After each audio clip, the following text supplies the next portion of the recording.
Hello, everyone. It's me, Courtney Jackson, and this is a video to follow up with the assignment that we had for our policy class. The assignment was about us selecting a social issue within the community and identifying some of the causes for it, as well as some advocacy groups that address it and what can be done from a social work perspective. I chose my topic to be on poverty. I thought poverty was a good idea because we recently done a an assignment on poverty earlier within the semester, and I thought that it would be even better if I chose to do mine on the African American perspective of poverty because this is a HBCU, and I think that poverty is impacted more by the African American community. So, um, I want to start off with saying that I believe that poverty is a systematic problem instead of an individual problem. Sometimes people want to identify people who are living in poverty as being broke or being lazy, but I think that we really have to sit down and take a look at American infrastructure because there are some things that we've went through that has made it seem like the odds have always been against us. And I think that's why we are so affected by poverty. We came over as slaves and we spent most of American history as slaves. And even after we were freed from being slaves, we still were targeted for Jim Crow laws, and then we had to deal with segregation and the civil rights movement, as well as mass incarceration and the drug epidemic. And we're still dealing with social problems from being black. So I don't think that there's a coincidence about us being the highest in the poverty rate, is what I'm saying. Um, I want to start off with a few statistics with you guys. First off, American African Americans make up for 12.4 of the percent of the population. So yes, we are the minority. Um, but our poverty rate is also the highest. Our poverty rate is at 21.2%, which is about 90 million people. And it's even higher amongst African American females because right now theirs is at 30.3%, and I think that has to do with being single parents as well. Overall, if you look at the poverty of the U.S. population, it's at 12.3%, which is interesting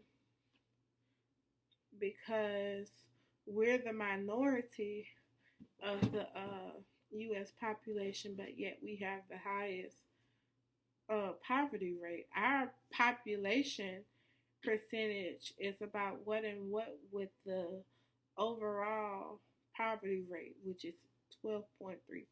So I thought that that was interesting. But on a positive note, there has been a decrease in hunger and poverty, but it's not a significant decrease for us not to worry about it and put attention on it. There's been an increase in college graduates, entrepreneurs, lawyers, doctors, social workers, and other career advancements for the black community, but poverty is still a big issue in our community as well.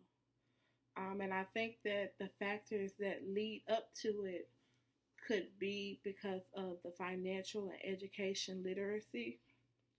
Uh, we lack that within the community, within the black community. I think single households are also a factor as to why the poverty rate is so high, and also lack of job opportunities. So my first point is education and financial literacy, and I think that this is a big factor within the black community. Let me start off by saying that I don't believe that this will totally address the poverty issue, but I think that if we had more knowledge on our finances and our if we were educated more so on financial literacy, I think that we would be able to better utilize the money that we do have and the resources that we have. Growing up, I know, especially the school that I went to, we didn't learn about the importance of saving and investing money and creating good credit and maintaining good credit. Those aren't typical lessons that you learn in your average grade school. So when we finally get into real life, it's kind of like we're almost as if we're bombarded with it. And a lot of times, our parents can't really teach us because they haven't mastered it themselves. So I think that if we started implementing those lessons, I think we would be better off as a community. Um, there was a study done in Boston, Massachusetts, and they basically identified that the median net worth of an African American is at $8 compared to whites who had a median net worth of $247,000. Um, that's a big difference. And like I said, that's probably comes from the African American community not knowing how to manage their money, not knowing how to create wealth for themselves. And you also have to know that Boston, Massachusetts has an extensive history of racism. And that goes back to me saying that poverty is a systematic problem instead of an individual problem. That's not by coincidence. Uh, there was also a video that I watched that discussed about generational wealth and how we need to be educated on generational wealth. It needs to be taught to the black community. Generational wealth will provide the next generation with an advantage of having something that generates income for them without having to start from the bottom. A lot of times, when a black child transitions into adulthood, a lot of times we're on our own. Like, we don't have a savings account. We wasn't taught about credit or good credit. So we're basically starting from scratch. But if as as parents, if we created maybe like a savings account for our child, that would make it easier for them to be able to avoid poverty. But like I said, a lot of times, since we're in poverty, a lot of parents don't even have the means to create themselves a savings account, let alone for themselves or their child. And we also noticed that there's been an increase in entrepreneurship within the black community, and I think that we also have to learn as a black community that we have to support the black businesses within our community. And if we support those black businesses also have to know that they need to redistribute the wealth back into the black community. I think that if we learn these key points, that we would be better off and we would be able to utilize that education to try to uplift ourselves out of poverty. I wanted to pinpoint that there are some people out there that have realized that there is a need for financial literacy and education amongst the black community. One of those pioneers was the rapper Nipsey Hussle. Um, he was from Los Angeles, California, and he recently died. But there was a lot of controversy that stirred up after his death, and the community was really hurt by his death because he was one of those pioneers to teach the African American communities about financial literacy and generational wealth. Um, he invested a lot into his black community, and he talked to the people in the community on how to create their own wealth and savings accounts and redistributing the money that they have within the community. Another pioneer that I've noticed recently is he developed himself off of the social media platform, and his name is Jay Morrison. And he was an believe that he's an ex-con. He went to jail a few years ago, but he came out of jail and he recently turned his life around, and he's made a huge presence among the social media community.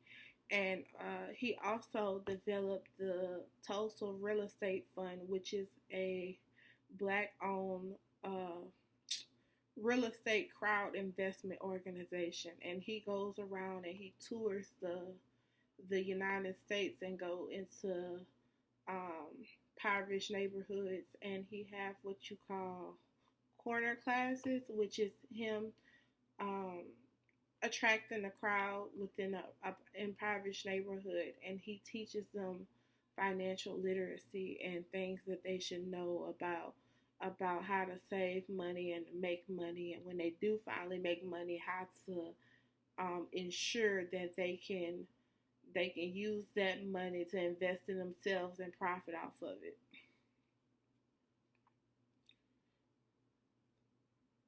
And I think that so both of those men that I mentioned noticed the need for education as far as financial literacy within their community, and they that's what they did. They addressed that need, and I think that that is beneficial when you're talking about poverty, because if we're provided the resources to get ourselves out of poverty, but we don't know how to utilize it, then we're basically worse off than what we were before. I also wanted to talk to you guys about the single household, that how the single parent household contributes to the poverty rate as well. Um, Most single parent households develop from people having children out of wedlock, divorce, mass incarceration, and the death of a parent. Single parent households is more prominent in the black family, and it puts a limit on income coming to the family. When there's only one parent that's in the household, chances are there's only one income that's coming in, which means that resources are scarce, and it's hard to provide shelter, food, water, clothing, transportation, and households, because uh, most of the time all this is supposed to get done for one income, and it's almost as if it's impossible. You also have to take into consideration for those who can meet the need of the basic necessities of what a family needs in order to survive. There's rarely any money left to save.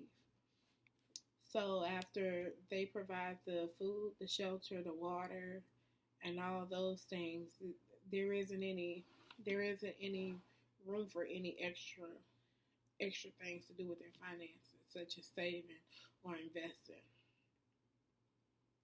There is a organization by the name of Single Parent Advocate, which is a advocating program. It's nonprofit, and it's developed to empower single parents. And it's not limited to the black community. It's for all races and ethnicities. And there's also one by the name of Stand Up for Mom.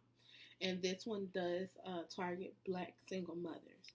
And it's meant to address racial opportunity gap and blaming systematic inequalities on absent fathers, such as those systematic inequalities refer to mass incarceration or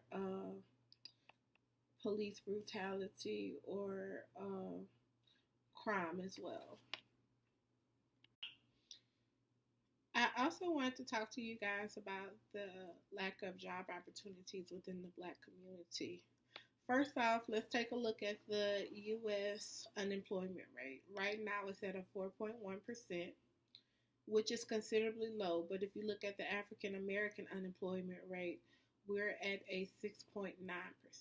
So once again, you see that we are the minority, but yet for some reason, our poverty rate is way more compared to our white counterparts. As a matter of fact, African Americans' unemployment rates remain twice as high as whites' unemployment rates. Um, it's concerning because we've made such a tremendous progress in education, but we're still not narrowing the racial gap of unemployment. And this is why it's a concern for it's a contribution for the high poverty rates that we have. Lack of jobs restrict their income, which makes it hard for an individual to provide for themselves or their family. Blacks are also unable to save money and invest money as long as they're unemployed. And blacks are also less likely to have paying salaries if they are employed. And the jobs that they do have, they don't get paid as much compared to their white counterparts. Lack of jobs and lack of high paying jobs contribute to the high poverty rate that the black community experiences. So, yes, the poverty rate amongst the African American community is concerning, but thankfully, our black society is thriving with advocates who are developing advocacy groups that are addressing the issue. There's a advocacy group called the Poor People's Campaign, and it's an advocacy group which was originally proposed by Dr. King and the Southern Christian Leadership Conference. The advocacy group has reached out to more than 30 states across the country, and the group provides a microphone to the poorest voice, so they can speak on their own testimonies about living in poverty and experience injustice. The group's goal is to magnify the human and economic cause of inequality to the nation in hopes to put an end to it and address the systematic racism as well as the large amount of people who are in prison that are poor. And this group has a heavy presence in Congress, and it protests in Washington, D.C. And of course, we have the National Association for the Advancement of Colored People, the NAACP, and I think that we all are pretty familiar with the NAACP. They have had a heavy presence within the black community, especially during the civil rights movement, and they are vocal about the issues that surround the black community. These issues consist of poverty, racial barriers, social justices, and education. The advocacy group has had a huge influence in public policy and social welfare, and they have maintained that even to today's time.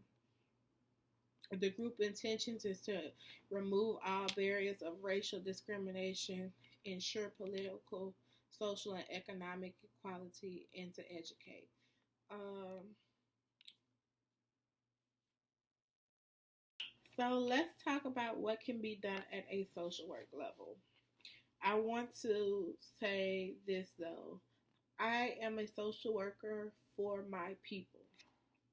And when I say that, I'm not saying that a social worker from a different ethnicity or race is not compatible to work with a African American client. But whenever the client is paired up with someone that looks like them and has had a similar life to them or have experienced some of the things that they have experienced because of their race, I feel like the connection is deeper and more meaningful. So, as a social worker, I want to make sure that I'm always compassionate to what my client is going through, and I also want to make sure that I'm educated on things that would be beneficial to my client. I also want to make sure that I'm in connect with the resources that they should be able to take advantage of, as far as if they're in poverty. They may need shelters, food banks, bill assistance programs, financial advisory, or job searching. And I want to make sure that I'm totally aware of the resources that I can provide for them. And from a direct practice, a social worker should always utilize their local resources.